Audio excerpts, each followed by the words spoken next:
मान गए आप कि रसूलुल्लाह सल्लल्लाहु अलैहि वसल्लम का जो फरमान है रोज़े के बारे में ज़रा इरशाद फरमाएं। जैसा नबी अकरम सल्लल्लाहु अलैहि वसल्लम की एक हदीस है, everything has a cleansing agent, the cleansing agent for the body is fasting. ठीक 2016 का जो नोबेल अवार्ड था फॉर मेडिसिन एंड फिजियोलॉजी, वो योशीमोरी ओशुनी एक जापानीज था, उसको मिला क्योंकि उसने एक प्रोसेस डिस्कवर की जिसको कहते हैं ऑटोफेगी। ऑटोफेगी ये है कि आपके जो बॉडी के सेल्स टूट जाते हैं या ख़राब हो जाते हैं, यानी कि बॉडी का वेस्ट और बॉडी के जो कचरा है वो बॉडी निकाल देती है। और ये देखा गया, इसने कहा कि 3 चीज़ें ऑटोफेगी को ट्रिगर करती हैं। नंबर 1 फास्टिंग यानी कि रोज़ा, नंबर 2 गुड स्लीप और नंबर 3 एक्सरसाइज। वाह। वेस्ट जो है वो 2016 में के बाद ये ट्रेंड शुरू हुआ, उसकी रिसर्च के बाद, कि वेस्ट के जो लीडिंग लोग थे, अमीर लोग थे, और उसके बाद अवाम नास ने भी ना इंटरमिटेंट फास्टिंग, जिस तरह डॉक्टर साहब कह रहे थे, इसको शुरू कर दिया। मसलन इलॉन मस्क जो आजकल सोशल मीडिया पे छाया हुआ है और पूरी दुनिया में छाया हुआ है। हाँ, हम भी उसको बुला रहे हैं पाकिस्तान में। डोनाल्ड ट्रंप का सबसे इंपॉर्टेंट एडवाइजर है। हाँ। उसकी नेट वर्थ है, दुनिया का सबसे अमीर आदमी है, $360 बिलियन। और पाकिस्तान की इकोनॉमी की टोटल साइज $337 बिलियन है। ठीक। वो कहता है I been fasting periodically and I feel better. उसने 2021 में कहा और 20 पाउंड लूज किया है। इसी तरह जेनिफर एनिस्टन, अमेरिका का जो सबसे सेकंड मोस्ट पॉपुलर ड्रामा जो शो था वो इसका था, फ्रेंड्स, और इसको सब सारा अवार्ड्स मिले। इसने कहा कि मैंने भी फास्टिंग की और I look younger and feel better. और ये आजकल इसकी एक दोस्ती लगी हुई है अमेरिकन साबिक प्रेसिडेंट के साथ। तो it helps to look younger, more beautiful. आपकी शुगर कंट्रोल होती है, आपकी हार्ट हेल्थ कंट्रोल होती है। अब जेनिफर एनिस्टन के 1,70,00,000 फेसबुक फॉलोअर्स हैं। 1,70,00,000 फेसबुक फॉलोअर्स है। इसी तरह एक और बहुत बड़ी सोशल मीडिया स्टार है कोर्टनी कार्दाशियन, उसके 220 मिलियन इंस्टाग्राम फॉलोअर्स हैं, यानी कि 22 करोड़ इंस्टाग्राम फॉलोअर्स हैं।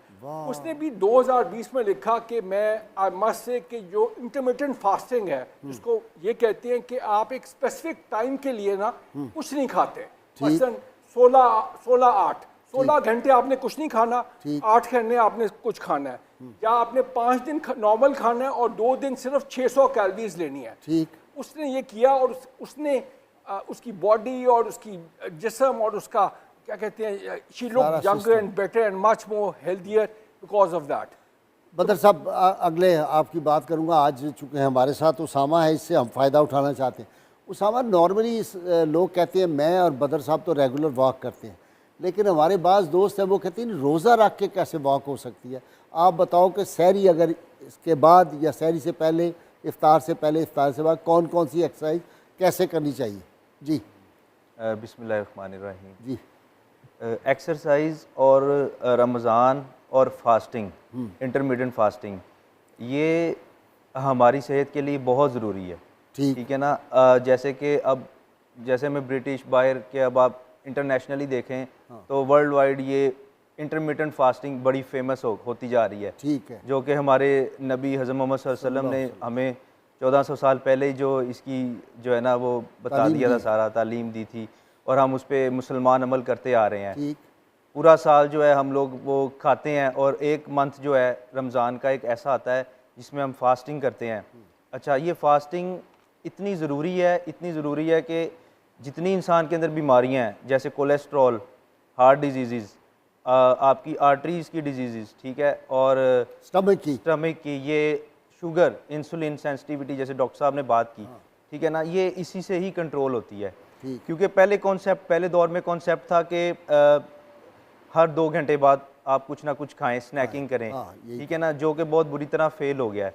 जिसको हम कैलोरी इन और कैलोरी आउट के नाम से हम जाना जाता था। जैसे कि मतलब लोग कहते थे हम ज़्यादा खा लेंगे तो हम ज़्यादा एक्सरसाइज करके उसको बर्न कर लेंगे, मगर ये फार्मूला बिल्कुल रॉन्ग है, फेल हो गया। हाँ जी, क्योंकि अब देखें ना, आप सपोज एक बिस्किट खाते हैं, चॉकलेट चिप एक बिस्किट खा लेते हैं, तो उसके अंदर इतनी कैलोरीज मौजूद हैं कि अगर आप कहें कि मैं उसे बर्न करूं तो आपको 20 मिनट्स रनिंग करनी पड़ेगी। अच्छा, उतनी कैलोरी, एक बिस्किट से? जी, एक अगर आप चॉकलेट चिप बिस्किट खा रहे हैं, ठीक है, तो अगर मैं कहूँ कि यार मैं वो खा के तो मैं 20 मिनट्स रनिंग रोज़ कर लूँगा, तो ये तो मैं अपने साथ ही एक मजाक कर रहा हूँ ना, मैं नहीं कर सकता। ठीक है, इसी तरह लॉट्स ऑफ फूड इतना ज़्यादा कंज्यूम करते हैं। तो अब रमज़ान है, रमज़ान के अंदर भी लोग इसी तरह ऑयली चीज़ें ये वो सब कुछ खाते हैं।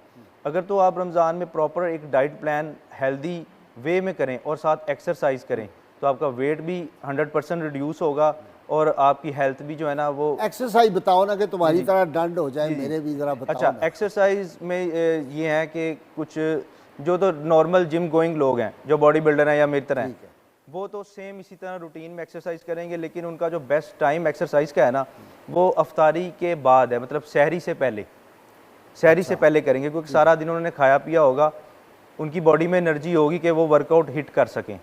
ठीक है, लेकिन अगर आपने सहरी, आम आदमी का बताएं। आम आदमी है, अगर डिपेंड करता है कि आपका गोल क्या है। एक बॉडी बिल्डर है, एक आम आदमी है, और एक जिसने सिर्फ फैट लॉस या फिटनेस करनी है। हमारा फिट होना, ये बदर साहब को फिट करना है हम। हाँ जी, जिसने तो सिर्फ जनरल फिटनेस के लिए करनी है, वो आफ्टर मतलब आपका अफ्तारी करे, अफ्तारी के हल्की फुल्की अफ्तारी करे, ज़्यादा नहीं, लाइट सी अफ्तारी करे, जिसमें कोई लेमिनेट वाटर हो गया, थोड़ी सी फ्रूट चाट हो गई, 1-2 खजूर हो गई, उसके 10-15 25 मिनट ब्रेक दे, और उसके बाद फिर एक्सरसाइज करे। लेकिन एक्सरसाइज मॉडरेट करनी है, ठीक है, बहुत ज़्यादा हैवी नहीं करनी। मसलन बताएं ना। मसलन मैं आपको गाइड कर देता हूँ यहाँ पे। तो वो लेकिन आपको वो लगा हुआ है। जी जी, हाँ जी, ये चीज़ बताएं आप। तो वो बता दें। मैट मैं लेके आया हूँ, मैट मंगवाएं ज़रा, मैट पे आपको गाइड कर दें। ठीक है, ये तो बहुत अच्छा है अगर आप बता दें। हाँ जी, लाओ लाओ जल्दी लाओ, लाओ रखें।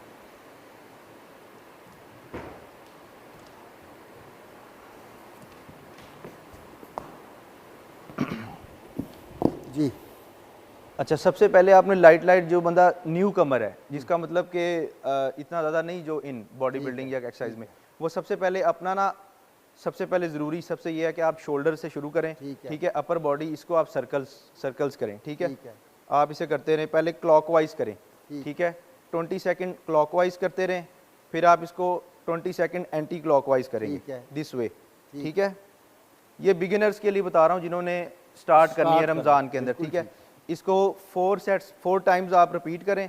ठीक है, उसके बाद आप ब्रेक ले लें, 30 सेकंड ब्रेक लें या 45 सेकंड ब्रेक लें।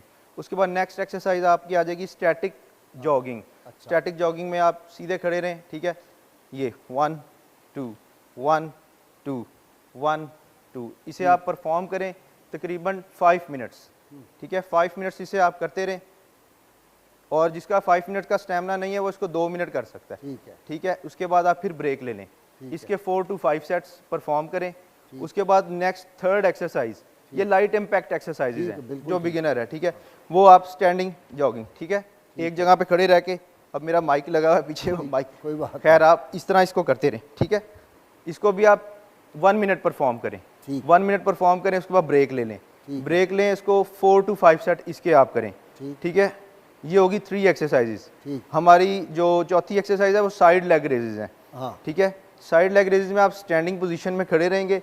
ठीक है, और इस तरह हाथ रख लेंगे, उसके बाद आप ये इसको परफॉर्म करेंगे। ठीक है, मतलब राइट लेफ्ट 15 टाइम आप इस तरीके से करें, लाइक दिस। ठीक है, और 15 टाइम आप इधर से करें। ठीक है, ये एक सेट हो जाएगा। 30 टाइम्स करेंगे, एक सेट हो जाएगा। इसको आप 4 सेट्स पे डिवाइड कर दें। ठीक है, 4 सेट पे मल्टीप्लाई कर दें, सॉरी 4 सेट करेंगे, 30 सेकंड का ब्रेक लेते जाएंगे। ठीक है, ये हमारी 4 एक्सरसाइज होगी। और 5th एक्सरसाइज आप साइड ऑब्लिक क्रंचेस लगा सकते हैं, जो बेहतरीन एक्सरसाइज है। ये वो है जो जिन लोगों को हड्डियों का भी थोड़ा सा है, जिनकी कमज़ोर है, जिन्होंने कभी नहीं की ना, ये उनके लिए मैं बता रहा हूँ। अदरवाइज तो हाई इंटेंसिटी एक्सरसाइज भी हैं जो हमारे एडवांस एथलीट हैं। नहीं, अभी आप ये देखें, अभी आप साइड ऑब्लिक करेंगे। ठीक है, 1 2 3 4 5, इस तरीके से एक ही ये एक्सरसाइज है। ठीक है, और ये राइट भी होगी, ये लेफ्ट भी करनी है। राइट और लेफ्ट दोनों साइडों से आपने जो एक्सरसाइज दोनों साइडों से परफॉर्म करनी है। ठीक है, इसमें भी ब्रेक ले लें आप 30 सेकंड की ब्रेक ले लें, और 4 सेट्स इसके लगाएं। और लास्ट पे एक्सरसाइज है वो है प्लैंक। प्लैंक आपको मैं करके दिखा देता हूँ, मैट के ऊपर होगा, एल्बोज के ऊपर करना है। ठीक है, ये कमर आपने स्ट्रेट रखनी है इसमें।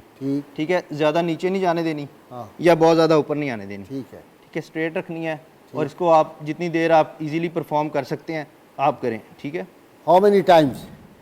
4, इसके भी 4 सेट, जितनी भी एक्सरसाइज मैंने आपको आज गाइड की है ना, इसके आपने 3 to 4 सेट्स करने हैं। और 25 मिनट से लेके 30 मिनट्स बहुत है रोज़ों में, क्योंकि पानी की कमी हुई होती है बॉडी में, बॉडी डिहाइड्रेट होती है।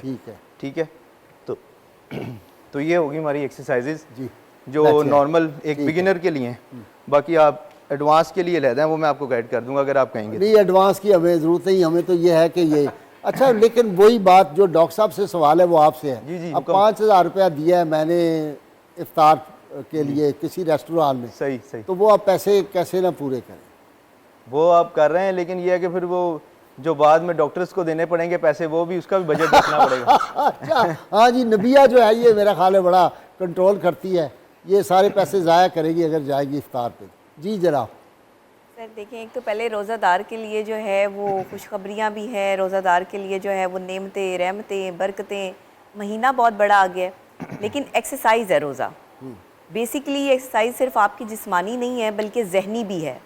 साइकोलॉजिकली आप जब रोज़ा रखते हैं तो आप अल्लाह के हुजूर अपने आप को जो है वो महसूस करते हैं, आप बुराई से बचने की प्रैक्टिस करते हैं, आपका माइंड जो है वो नेगेटिविटी को छोड़ के पॉजिटिविटी को अडॉप्ट करता है। जब आप पॉजिटिव चीज़ों की तरफ जो है वो अपने आप को इनहेल करते हैं, उसकी तरफ जाते हैं, तो आपको ये महसूस होता है कि आपने अपने साल में जो 11 महीने हैं वो क्या कुछ जो है वो गलत किया, चीज़ें रिकॉल होती हैं आपको रोज़े की हालत में, क्योंकि आप होते हैं फास्टिंग है, कम खाते हैं। जब आप सहरी में इतना ज़्यादा लोगों से नहीं खाया जाता, कुछ लोग भर भर के खाते हैं कि जी सारा दिन हमारा रोज़ा जो है वो बहुत अच्छा गुजर जाए। अच्छा, ज़्यादा खाने से आपको भूख भी ज़्यादा लगेगी और आपको एसिडिटी भी हो जाएगी। और दूसरे सबसे बड़ा मसला जो आपको आएगा, आप जब रमज़ान ख़त्म हो जाएगा तो आपको स्टमक प्रॉब्लम शुरू हो जाएगी। ये जो चिकने चुबड़े पराठे खाते हैं ना लोग सुबह सुबह, और उसमें मक्खन, मलाइयाँ और जो है वो सब चीज़ें हैं कि जी सारा दिन हमारी एनर्जी कायम रहे। एनर्जी कायम रहेगी जब आप एक्सरसाइज करेंगे, एनर्जी कायम रहेगी जब आप बाकायदा तौर पे साइकोलॉजिकली अपने आप को रोज़े के लिए तैयार करेंगे। आप बताओ ना, शाम को पार्टियाँ, कलरफुल पार्टियाँ जो होती हैं, वहाँ बंदा गया हो तो फिर वो कैसे अपनी निगाहों को कैसे कंट्रोल करे? आप तो नफ्सियात दान हैं। देखिए, निगाह का तो रोज़ा है, ये निगाह का रोज़ा तो सिर्फ रमज़ान में नहीं है, हम सिर्फ रमज़ान के मुसलमान हैं। हमें तो 11 महीने जो हमारे अल्लाह ने दिए हैं उसमें भी मुसलमान होना चाहिए, क्योंकि कुरान कह रहा है कि मोमिन मर्दों से कहिए कि निगाहें नीची रखें और अपनी हिफाजत करें, और मोमिन औरतों से भी यही कहा गया कि अपनी निगाहें जो है वो नीची रखें। तो इसका मतलब बताओ ना कैसे रखें कंट्रोल? ऐसे हाथ आगे कर लें? नहीं, हाथ नहीं आगे रखें, ये प्रैक्टिस है। हमारे बदर साहब यही करते हैं, जब ये जाते हैं ना किसी महल में, मैंने देखा तो ये ऐसे कर लेते हैं। नहीं, ऐसे करने से तो जो है वो निगाहें नीची नहीं होंगी। निगाह का जो रोज़ा होता है, निगाह का जो पर्दा होता है वो निगाह के साथ ही होता है। निगाहें जब झुकती हैं तो भी अंदाज़ा हो जाता है कि कहा हुक्म ये दिया गया है कि अगर कोई औरत आपके सामने गैर महरम आ जाती है तो आप उसकी तरफ पहली निगाह उठती है तो दूसरी मत उठाएं। अब मैंने जैसे ज़िंदगी का एक कुलिया बनाया हुआ है, कोई भी मर्द मेरे साथ बैठते हैं, जाते हैं, आते हैं, मेरी एक निगाह किसी मर्द पे उठती है तो मैं दूसरी निगाह इस गर्ज से नहीं उठाती कि कहीं अल्लाह को बुरा ना लग जाए, कहीं ऐसा ना हो कि ये निगाह किसी गलत तरीके से जो है वो देखी जाए और अल्लाह ताला इसका बुरा मना जाए। जब आपके दिल में ये खौफ होगा ना, यानी खौफ इलाही होगा, तो आप गलत काम की तरफ नहीं जाएंगे, फिर निगाह का पर्दा ऑटोमेटिकली आपके अंदर आ जाएगा। जो कहते हैं कि नज़र फिर लौट कर नहीं आई, उन पे कुर्बान हो गई होगी। बस जो नजरें कुर्बान होती है ना वो साइकोलॉजिकली, मौलवी साहब ने कहा कि भाई एक नज़र जो है ना वो पड़ जाए, दूसरी ध्यान करना। उसने कहा जी अगर एक नज़र में सारा काम हो जाए। एक नज़र में सारा काम नहीं होता सर, ये साइकोलॉजिकली भी नहीं होता। ये दूसरी नज़र उठती है तो आपका जो है वो जो कहते हैं ना कि काम खराब होता है, अदरवाइज पहली नज़र में कुछ नहीं होता। अच्छा। ये पहली नज़र की सिर्फ शायरी है और सिर्फ बातें हैं, मेरे से शर्त लगा लें आप। वाह वाह वाह। डॉक्टर साहब, हमारे एक दोस्त जो थे वो कहते थे कि उनको डॉक्टर ने कहा कि 1 चम्मच की हद तक आप जो है ना वो चीनी ले सकते हैं, ये वो।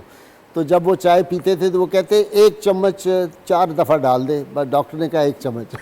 इसे अल्लामा इकबाल का मशहूर है कि उनको हकीम साहब ने कहा कि आप आम के शौकीन थे, तो उन्होंने कहा 1 आम, ये रिश्तेदार भी है ना बदर साहब अलामा के, तो उन्होंने कहा कि 1 आम आप खा सकते हैं, इससे ज़्यादा शुगर भी थी उनको। तो वो गए हकीम साहब, देखा तो अलामा ने कोई आधा किलो से 3 पाव का जो आम रखा हुआ था वो खाओ। उन्होंने कहा ये आप क्या कर रहे हैं? कहले आपने खुद ही कहा था कि एक आम खा सकते हैं। जी अच्छा। हमारे कई में टीचर थे, वो मुल्तान के मेडिकल कॉलेज में प्रोफेसर थे। अच्छा। कहते कि मेरे पास वहाँ के जो वडेरे नवाब ख़ानदान के मरीज़ आते थे, शुगर के पेशेंट थे, तो मैंने उनको सख्ती से मना किया आम और मीठी चीज़ें नहीं खानी, वरना शुगर आपकी बढ़ रही है और आंखों पे और आपके गुर्दे पे असर हो रहा है। तो अगली दफ़ा एक MPA का मुझे उनके फ़ोन आया कि इस बेचारे को 2 अम्मा की इजाज़त के दो, हैं? कि 2 अम्मा की इजाज़त दे दो। अच्छा अच्छा अच्छा। उसी बिल्कुल मंद न करो, MPA का फ़ोन करवा रहे डॉक्टर साहब को। तो इस तरह ये बात आपके फ़ायदे के लिए होती है। अभी ये देखें ना, इन्होंने भी जिक्र किया हेपेटाइटिस के बाद जो दूसरी जिक्र की बीमारी है वो फैटी चेंज है। अच्छा फैटी चेंज जो आप ज़्यादा खाते हो ना, फैट सबसे ज़्यादा जाके लिवर पर डिपॉजिट होती है, अच्छा। इसको कहते हैं फैटी चेंज। और फैटी चेंज जब आ जाए तो लिवर के जो नॉर्मल सेल्स हैं वो अपना काम छोड़ के उसके अंदर फैट डिपॉजिट होना शुरू हो जाती है। अच्छा। तो लिवर का साइज़ भी बढ़ जाता है, उतना ही वॉल्यूम पड़ा होता है, लेकिन उसके अंदर काम नहीं कर रहा होता वो, तो मतलब डिसफंक्शनल हो जाते हैं जो सेल्स हैं। तो जिगर तो आपकी फैक्ट्री है जिसने डिटॉक्सीफाई करना है, जिसने आपकी बेशुमार चीज़ें बनानी है, क्लॉटिंग फैक्टर से लेके हर चीज़ जिगर के अंदर बनती है। तो ये चीज़ें भी हमें रोज़ा रखने की वजह से इसकी अफादियत यह है कि आपकी फैटी चेंज से जिसकी हो भी जाए, ये भी बात बड़े वसूख से कह रहा हूँ कि जिसको फैटी चेंज अगर हुई भी है ना, वो पूरे 30 दिन के रोज़े रख ले, इंशाल्लाह उसकी फैटी चेंज भी कम हो जाएगी। वाह वाह वाह वाह। ये प्रूवन फैक्ट है। अच्छा। जो एंट्रोलॉजी के मजमून के माहिर हैं वो जानते हैं कि फैटी चेंज कम करने का ये है कि आप फैट्स बंद कर दें और ऐसी चीज़ें जो फैट में कन्वर्ट होती हैं उनका इस्तेमाल भी बहुत हद तक कम कर दें। मसलन ये आपके समोसा, पकौड़ा जो आप बहुत ज़्यादा तेल के अंदर तल के खाते हो, कोई भी नहीं है, टिश्यू पेपर में जब लगाते हो थोड़ा बहुत तो एब्जॉर्ब करता है, सारा नहीं उससे एब्जॉर्ब हो जाता। मुझे ये बताएं, किसी जगह आपका घर, मैं नहीं कहता, मेरे अपने घर में भी वो भरे होते हैं समोसे, अगरचे घर के बने हुए, और वो पैटी सी अजीब सी, और वो रोल्स, वो सारे, ये तो हर जगह है, समोसों के दुकानों पे लाइनें लगी हुई है। मैं तो कल भी इफ्तारी पे नहीं थे तो बेटे ने कहा जी पकौड़े क्यों नहीं बने? मैंने कहा बेटा पकौड़े फ़र्ज़ नहीं है, रोज़ा फ़र्ज़ है। पहली बात तो ये है, तो इसको आहिस्ता आहिस्ता आदत को ख़त्म करवाएं। अच्छा। उसकी जगह हमने क्या किया हुआ कि हम फ्रूट चाट और 3 से 5 खजूरें, और मैं ये भी बता दूं कि सहरी के वक्त हमारे यहाँ रिवाज नहीं है खजूरें खाने का, वो खाया करें। अच्छा। 3 और 5 खजूरें सहरी के दौरान भी खाया करें। लेकिन डायबिटिक्स को देखें ना, उनकी तो डाइट प्लान ही अलग है ना। अच्छा। उनके लिए तो ममनू है। उनके सिंपल जो आपकी रोटी है ना, जो अनछानी, हाँ, वो वाली या जौ की रोटी इस्तेमाल करें। शुगर वाले मरीज़, मेरा अपना ज़ाती तजर्बा भी और कई पेशेंट्स को मैं बता चुका हूँ, जौ की रोटी सहरी के वक्त, इफ्तार के वक्त, ये आपका HbA1c भी और शुगर लेवल बिल्कुल नॉर्मल ले आएगी।